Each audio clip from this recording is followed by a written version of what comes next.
کتنا افسوس ہے اس احساس میں کہ اب وہ یاد کرنے پر بھی یاد نہیں آتا۔ انسان کی آدھی موت تو اسی دن ہو جاتی ہے جس دن اس کا من پسند شخص اسے چھوڑ جاتا ہے۔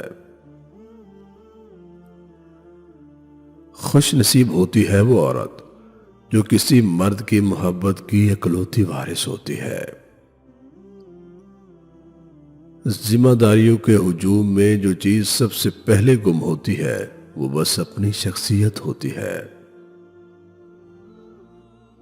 دکھ دو طرح کے ہوتے ہیں، ایک وہ جو آپ کو تکلیف دیتے ہیں اور دوسرے وہ جو آپ کو بدل دیتے ہیں۔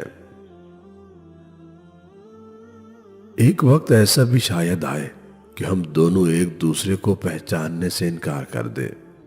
جو بھی وقت ہم دونوں نے ساتھ مل کر گزارا شاید ہم اسے فراموش کر دیں، بلا دیں وہ سب جو یادگار محبت تھا، جن سے کبھی جینے کی امید ملتی تھی، وہ سب کچھ جو کبھی ہمارا حاصل تھا۔ ان لوگوں کے ساتھ ملنے میں بہت احتیاط کی ضرورت ہوتی ہے جن کے الفاظ ان کے کردار کے مطابق نہ ہو۔ کیا تھا وہ میرے لیے اور پھر آہستہ آہستہ کیا بنتا چلا گیا وہ۔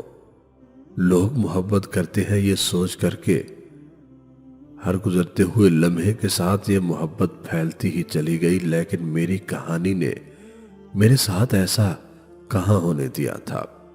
ایک وقت تھا وہ بے حد عزیز تھا مجھے، بے حد و حساب، ایسی حد جو ہر طرح کی پابندی سے آزاد ہو۔ لیکن اس نے بدلے میں کیا دیا؟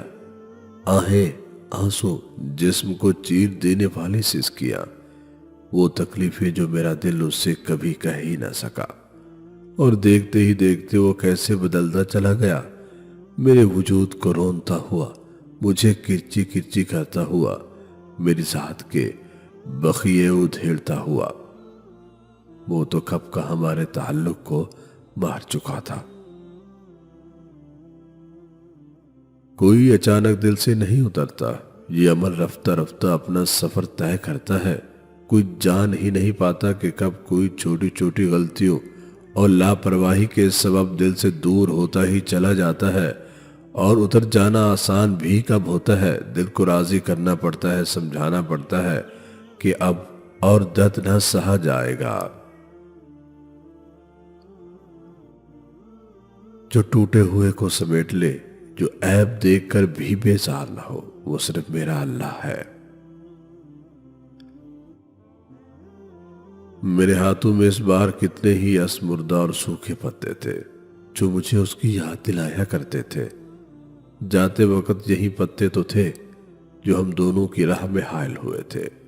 جب وہ جا رہا تھا تو یہ خشک اور پت جھڑ کے خوف سے کیسے اس کے پیروں سے لگ کر چرچرا رہے تھے، اور وہ بغیر کسی جدائی کے خوف کو دل میں لیے مجھ سے دور ہوتا جا رہا تھا، بہت دور کہ میری ذات بھی تو جیسے اس کے قدموں میں پتوں کے رنگوں سے بڑھ کر کچھ نہ رہی تھی۔